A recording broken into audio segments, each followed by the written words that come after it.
고령사회 이면 보고서, 노인들이 말하지 않는 불편한 진실. 은퇴를 앞두고 있거나 이미 은퇴한 사람이라면 한 번쯤 이런 생각해봤을 거다. 이제 좀 쉬어도 되지 않을까? 평생 일했는데 노후는 편해야 하는 거 아니야? 그런데 이상하다. 주변을 보면 은퇴 후 삶이 꼭 여유롭지만은 않다.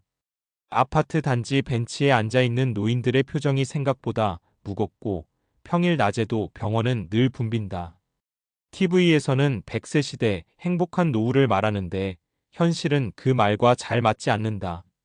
사실 많은 노인들은 자신의 불편함을 잘 말하지 않는다.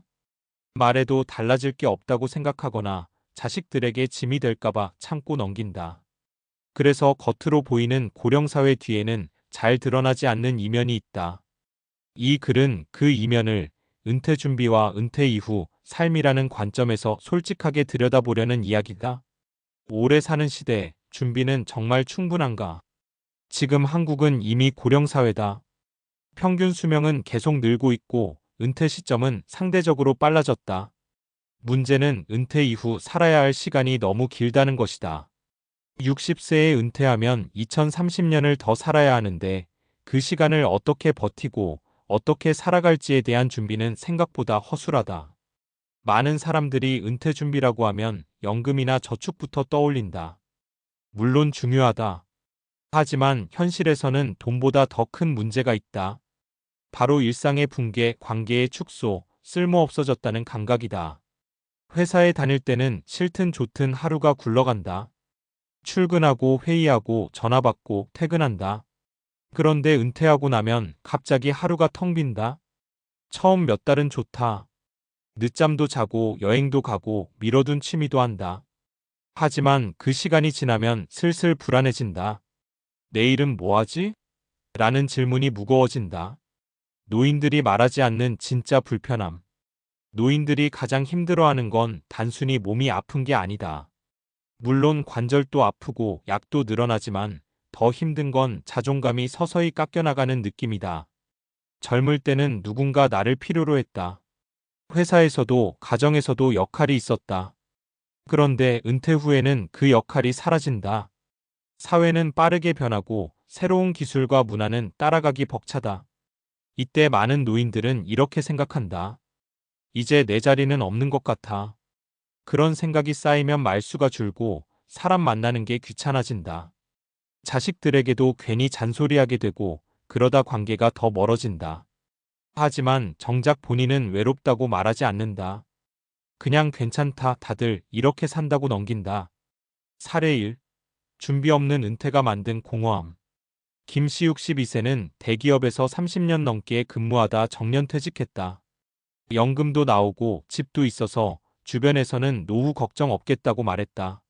하지만 은퇴 후 1년이 지나자 김 씨는 우울감을 느끼기 시작했다. 아침에 일어나도 갈 곳이 없고 하루 종일 TV만 보게 됐다. 친구들과의 연락도 점점 끊겼다. 회사 이야기만 나오면 대화에 낄 수가 없었다. 김 씨는 이렇게 말했다. 돈은 있는데 쓸 이유가 없어졌어. 내가 살아있다는 느낌이 안 나. 김 씨의 문제는 돈이 아니라 은퇴 이후 삶의 구조를 전혀 준비하지 못했다는 것이었다. 사례 2. 자식에게 기대다 생긴 거리감. 이 씨 70세는 평생 자식들을 위해 살았다. 노후에는 자식들이 자연스럽게 챙겨줄 거라 믿었다. 하지만 현실은 달랐다. 자식들은 각자의 삶이 너무 바빴고 이 씨는 점점 눈치를 보게 됐다. 아프다고 말하면 부담 줄까봐 참았고 외롭다고 말하면 투정처럼 들릴까봐 웃어넘겼다. 그러다 어느 순간부터 연락 자체를 줄였다. 괜히 말해봤자 서운해질까봐요. 이 사례는 노후를 가족 중심으로만 설계했을 때 생기는 한계를 보여준다. 사례 3. 늦었지만 방향을 바꾼 선택. 박시욱 18세는 은퇴 후 우울증 진단을 받았다. 하지만 동네 평생교육원에서 우연히 글쓰기 수업을 듣게 되면서 조금씩 달라졌다.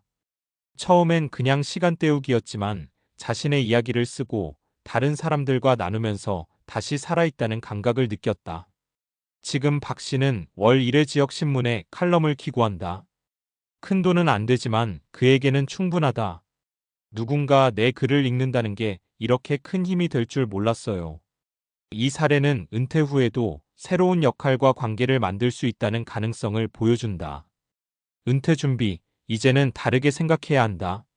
이제 은퇴 준비는 단순히 돈을 모으는 문제가 아니다. 하루를 어떻게 보낼지, 누구와 연결되어 있을지, 내가 여전히 쓸모 있는 사람이라고 느낄 수 있을지, 이 질문들에 대한 답을 미리 고민해야 한다. 고령 사회는 이미 시작됐고, 우리 모두 그 안으로 들어가고 있다. 노인들이 말하지 않는 불편한 진실은 사실 미래에 우리가 겪게 될 이야기일지도 모른다. 그래서 지금 아직 선택할 수 있을 때 이 이면을 직시해야 한다.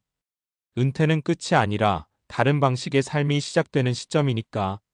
앞선 이야기 다음에 자연스럽게 이어질 내용으로는 왜 이런 문제가 개인의 성격이나 준비 부족이 아니라 구조적 과학적으로 예측 가능한 현상인지를 짚어주는 게 설득력이 큽니다.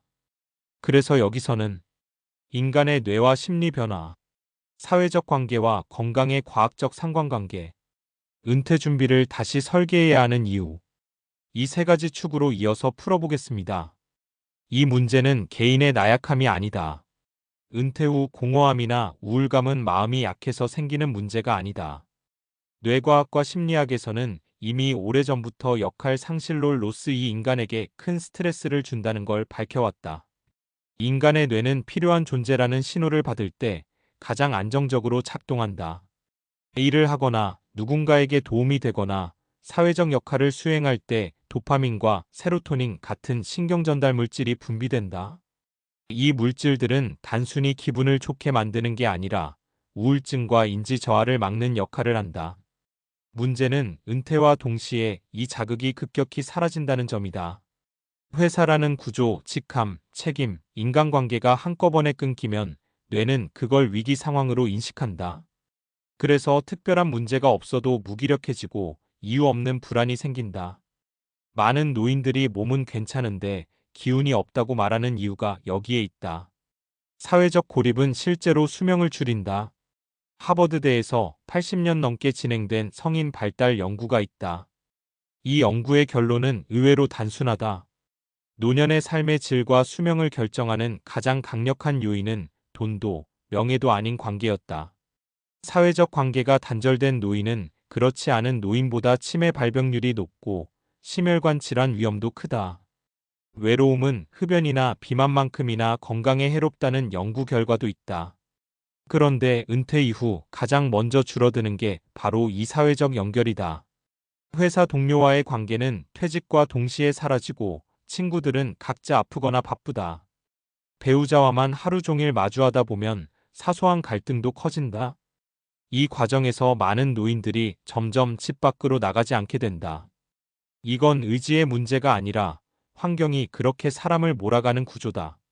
가만히 쉬는 노후는 인간의 본성과 맞지 않는다. 우리는 흔히 노후를 아무것도 안 해도 되는 시간으로 상상한다. 하지만 진화 심리학적으로 보면 인간은 완전히 쉬도록 설계된 존재가 아니다. 적당한 긴장, 목표, 책임이 있어야 정신과 몸이 유지된다. 실제로 은퇴 후에도 가벼운 노동, 봉사, 학습 활동을 지속하는 노인들이 그렇지 않은 노인보다 인지 기능 저하 속도가 느리다. 새로운 걸 배우는 과정에서 뇌의 신경회로가 계속 활성화되기 때문이다. 이것을 인지 예비력이라고 부른다. 그러니까 은퇴 후 삶에서 중요한 질문은 얼마나 쉴 수 있나? 가 아니라 어떤 방식으로 계속 움직일 것인가? 다. 그래서 은퇴 준비의 기준이 바뀌어야 한다. 이제 은퇴 준비는 이렇게 다시 정의돼야 한다. 돈은 기본 조건이지 충분 조건이 아니다. 가족은 중요하지만 유일한 안전망은 아니다. 건강은 운동보다 삶의 리듬과 관계 유지가 더 큰 영향을 미친다. 은퇴 후에도 역할이 있고 누군가와 연결되어 있고 내일 할 일이 있는 살. 이게 과학적으로도 가장 안정적인 노후다. 고령사회 이면 보고서가 불편한 이유는 이 이야기가 특정 세대의 문제가 아니라 우리 모두의 미래이기 때문이다. 지금 40대, 50대가 외면하면 2020년 뒤 똑같이 겪게 된다. 단지 그땐 더 빠른 사회 변화 속에서 더 고립된 형태로 맞닥뜨릴 뿐이다. 그래서 은퇴는 미리 준비하지 않으면 어느 날 갑자기 찾아오는 사건이 된다. 하지만 준비한다면 충분히 다시 설계할 수 있는 인생의 후반전이 될 수도 있다.